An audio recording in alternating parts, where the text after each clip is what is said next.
Hello, everybody. Welcome back to another episode of Fat Loss Basics. I have no idea what's going on there. Okay.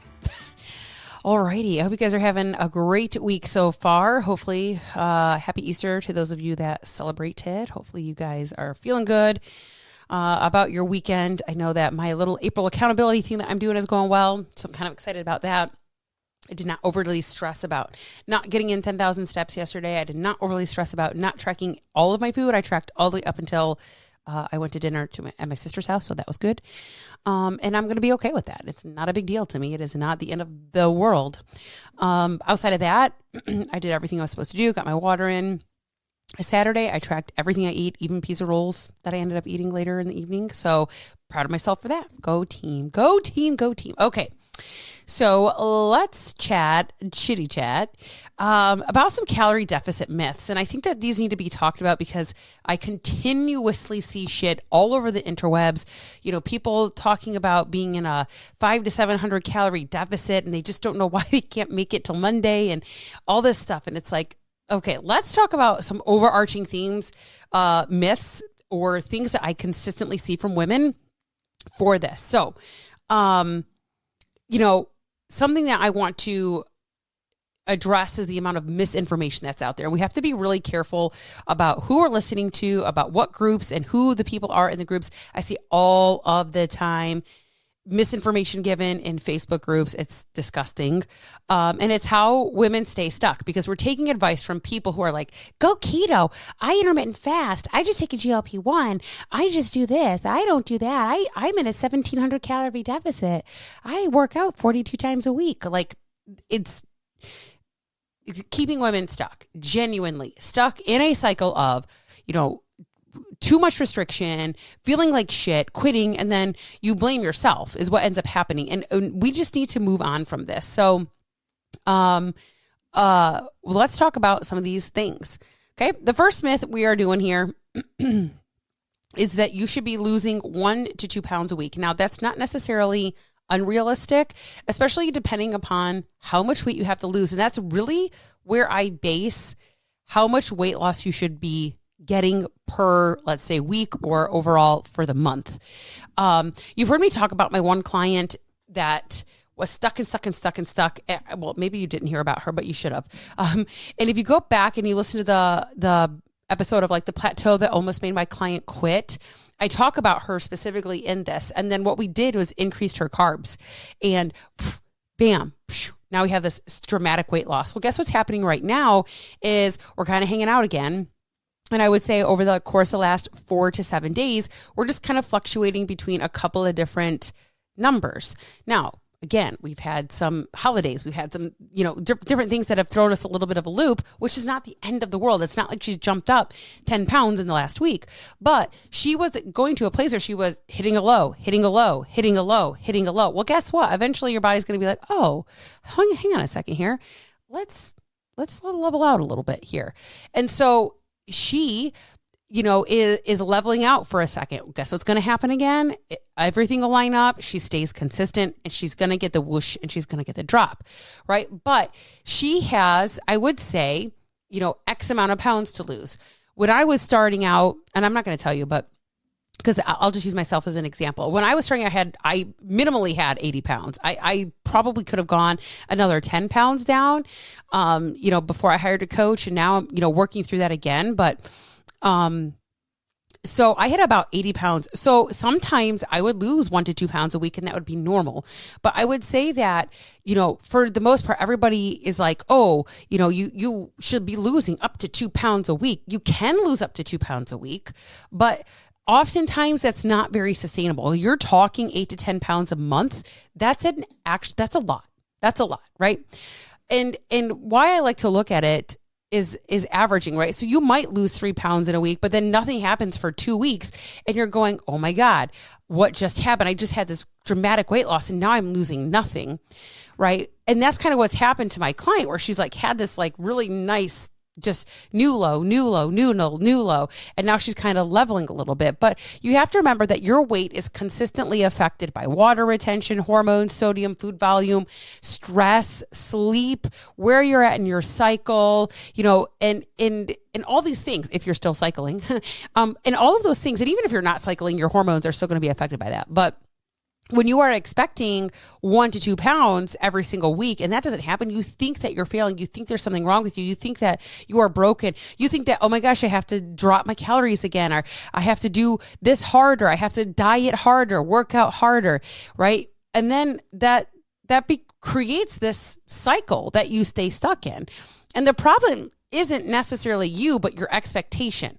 My client has had the ability to stick in this because I am encouraging her to stick in this. She has somebody outside of herself that is expressing to her, this is normal. This is okay. There is nothing wrong with you. You need to stay consistent. Your job isn't to worry about the scale. It's to worry about what you do consistently every single day. That's all. You just focus on the process. You don't need to worry about, the outcome. I would say 80 to 90% needs to be focused on what you do daily and weekly.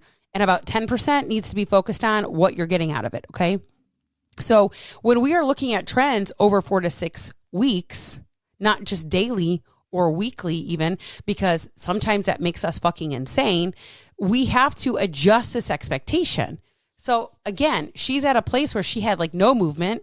We increased her carbs. She had this massive whoosh, and now she's kind of leveling again. This is normal.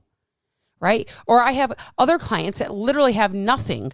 They have nothing for 3 weeks, and then boom, down the scale goes 4 pounds that week. It's like, whoa, right? That is normal. That is not abnormal. You are not broken. That is just how this works. Okay. So let's stop judging ourselves and creating an expectation that we should be dropping X pounds, 2 pounds a week. No, half a pound a week, 4 pounds a month is what we classify as sustainable fucking weight loss, fat loss. That's how we know we're also losing fat and not just muscle or water or those kinds of things. When it's slow and steady and we're watching this trend move, even if it's slow moving, that is okay. All right. So this myth of you have to lose 2 pounds a week. No, we do not have to do this. Okay. The next myth that I often get is you shouldn't be hungry in a deficit. And let me tell you, this one is annoying. Okay. If you're eating the right foods, you shouldn't be hungry. If you're clean eating, you shouldn't be hungry. Bullshit. Period. End of story. Okay. There is a difference between manageable hunger and starving. And if you're in a calorie deficit, your body is going to desire and want more food. So of course there are going to be moments where you're like, I'm fucking hungry. Right. But again, manageable hunger versus starving constantly, always thinking about food. This is where food noise gets really driven, if you will, or very loud. Okay. If you're white knuckling through every fucking day and you feel like you're ready to eat your own arm, your deficit is too aggressive. If you are constantly just starving, that deficit is too aggressive. Hunger, not abnormal, right? Your body's doing exactly what it was supposed to do. Ghrelin is going to go up when you're in deficit, and this is the hunger hormone. It is supposed to go up. That is the entire fucking point of the hormone. It's to tell you you'll need to eat more because it's not getting what it needs for sustenance to be at a homeostasis level. Okay? So when you're hungry and you're like, oh my gosh, I shouldn't be hungry. Yes, you should. We just should not be starving, okay? And that means we have to eat probably a little bit more protein. Maybe we just eat a little bit more whole foods. Maybe go a little bit higher on that whole food scale than not, okay? This is where we talk about volume, food volume versus food calories, and not being in such a crazy deficit that you are starving all of the time. So this expectation of you're not ever supposed to be hungry is a myth. But we should be manageably hungry. Like I've been in a calorie deficit now literally for about a week at this point, because minus my Sunday, I've been doing very well. And there are moments during the day where I'm like, oh, I'm kind of hungry. I am kind of hungry here. And that's not an abnormal thing to have. Okay. But when we are in a 500, 800 calorie deficit, it's like, oh, I'm just trying to, this is another myth, but I'm just trying to do it as fast as I can. Well, it can create other problems and keep you actually out of a deficit because you don't have the control to just say no and not eat when you're hungry. That's just, human nature. All right. Myth number 3 is that we have to stay in a deficit until you hit your goal. This is a big one. And this one can be like huge red flags. I didn't understand really during the very beginning of this process that I should have been going through phases. And I was kind of going through phases. I just didn't realize that I was going through phases because I would diet, quote unquote, when my husband was gone. And then the whole month or 30 to 60 days that he was home, I actually would not do a whole lot of dieting. We would typically go out for dinner. We would do all these other things. And I was like, oh, I'm not tracking my food as much. But the moment he left again, I'd get back on track and I would do my calorie tracking. And I'm like, okay, here we are, macro tracking. Now we got it. And so I was going through my own phases without realizing. I didn't understand that that's what I was doing, but it is what I was doing, which made me have the ability to stay in that calorie deficit while he was gone, right? But a lot of us think that we should just stay in a deficit till all this weight is lost, however long that might be. And a lot of us get a little bit of a woohoo shocker when 12 to 16 weeks hits and we're like, I've hit a plateau. And really the problem is that you've just stayed in this deficit for too long.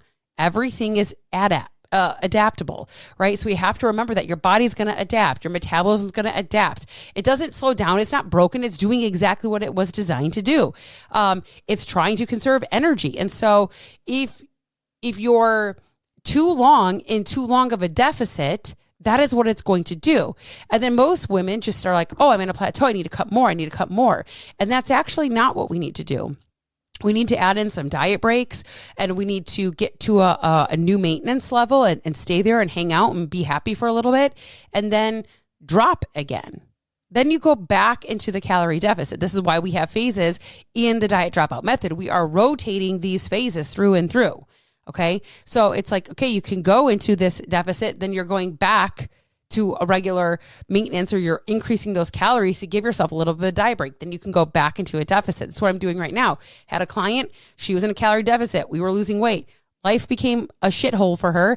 We have been not in a calorie deficit actively for quite some time now. Now we are in a calorie deficit and wouldn't you know, she's losing fat. Okay, very consistently. Not that the scale is everything, but she's hitting new low weights that we haven't hit together in over a year because dieting wasn't the focus. Building a foundation and a structure for her so that when life is lifing, she can actually be in a calorie deficit like she is right now. No big deal, right? But if you just keep cutting and cutting and cutting and taking away and cutting, you are going to literally trash your metabolism. You're going to end up in a place where you can barely eat anything and you're going to be like, I'm still not losing weight. Okay. I see this all the time, every day on social medias or when conversations with women, they come to me eating 1,200 calories and they're just not losing weight. I'm like, yeah, well, when was the last time you were dieting? She's like, I've been dieting for 2 years. That's probably why, right? Deficits are not meant to be a permanent place to live. Okay. And I think that's a lot of our problem is that we love being in a calorie deficit because it feels like we're doing something. But we have to learn when, how, why, and how to move through that. So the next myth I'm going to talk about here is eat less, move more.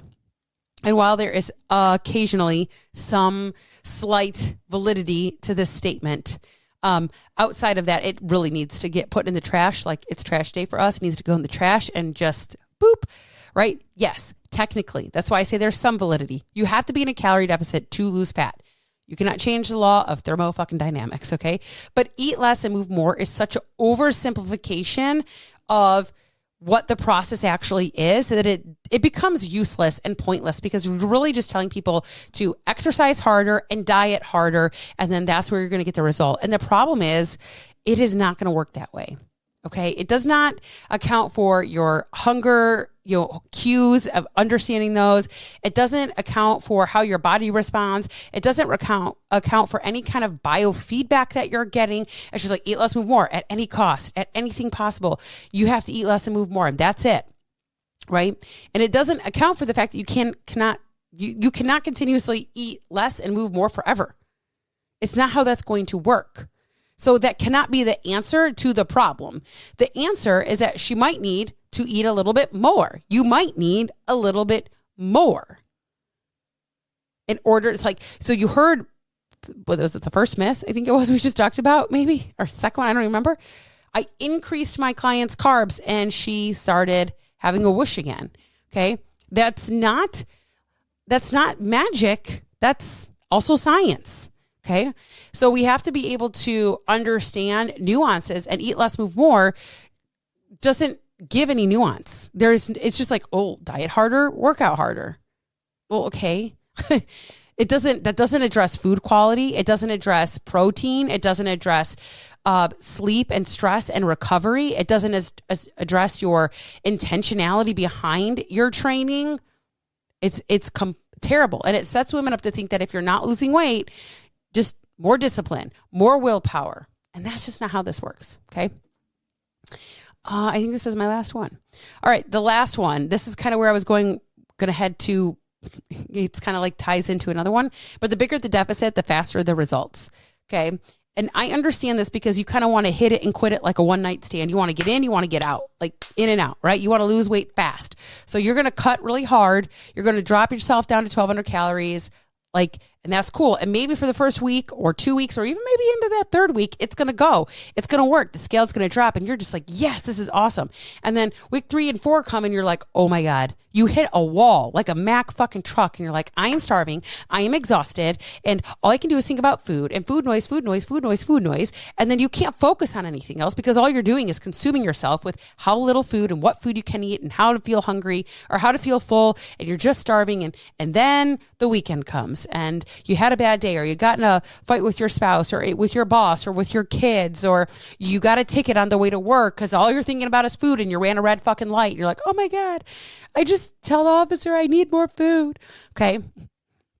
And then you end up binging, and then because you cannot sustain it. And then now you're not in a calorie deficit of 1,200 calories anymore. You feel like you're a fucking failure. You feel like you have done and ruined every single thing that you just did for the first 2 to 3 weeks.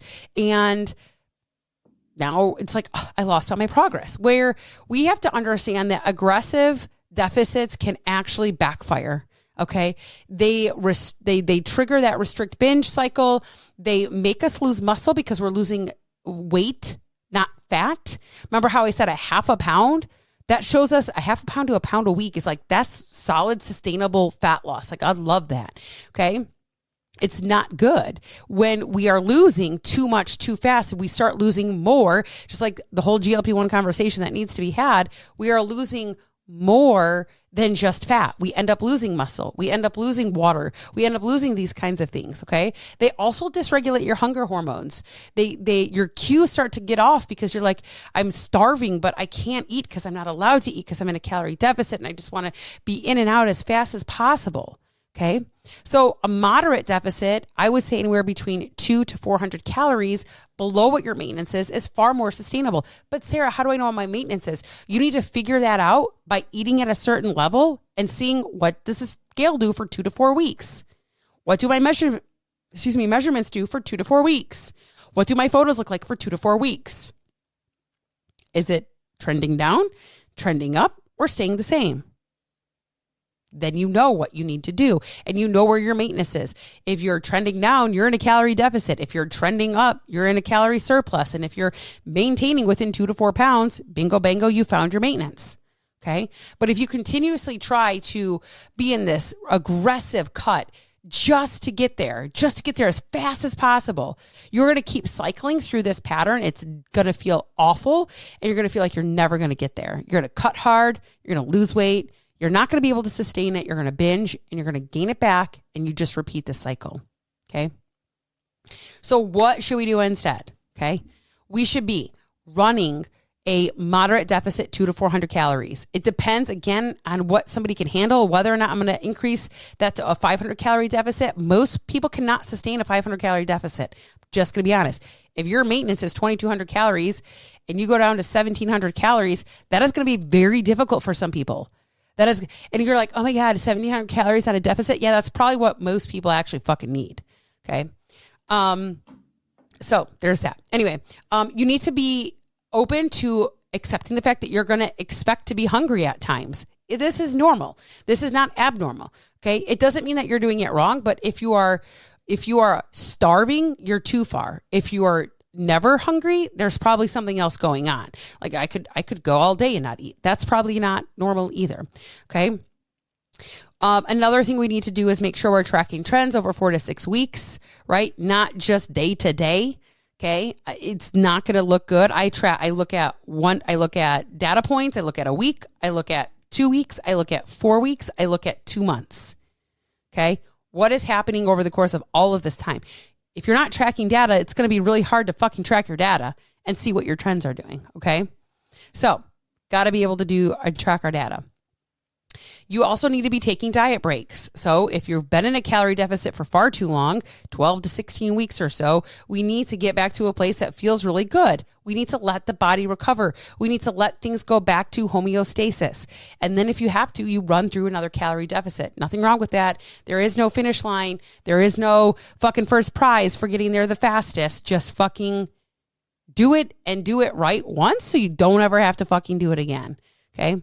And the last thing that we need to do is prioritizing protein and strength training so that we are not losing muscle and other things while we are in a calorie deficit, because losing muscle, that is high value tissue and we need that. And it makes everything harder when we do shit too fast and too aggressive and too hard. And it makes everything harder for us. Okay. So if you're sitting here going, oh my God, I've been doing all these things. It's okay. It's okay. This is the awareness piece. Like, yeah, that's definitely something I'm doing. And if you want help with this, I'm opening to, Fat Loss Basics. I'm looking for right now. I'm not even looking for you. When you are ready to step forward, I'm looking for five women to join Fat Loss Basics. Okay. This is the thing that we are doing. This is how we are going about it. We are running through these phases. We are in a calorie deficit without being fucking miserable. We're going to learn how to manage the hunger. We're going to learn how to track our trends without making it mean something about us, without getting our panties in a twist. And we're going to learn how to take a break, how to move out of it, and how to get back to it if we have to. Okay. Link is in the show notes. So I know this isn't sexy, but I do hope for you that it was helpful, because I don't want to play around and tell you, oh, there's some hack or there's a shortcut for you. That there isn't, right? It's just doing it the right way longer and understanding what you're doing instead of doing it the way that you've been told or the way that you've done it your entire life and it's never fucking worked for you. Like, that's what we're doing here. We're done with the shit that's not working. We need to stick with the shit and learn the shit that does. Okay. Link is in the show notes. I hope you guys have a great week. Right now, it is nice and sunny here in Detroit, a little chilly. It's 47. So it's a little warmer today, actually, than it was yesterday, even on Easter, but it is supposed to snow tomorrow. So go team. Okay. I hope you guys have a great, rest of your week, and hopefully the weather is definitely a little more stable. Catch you on the next episode.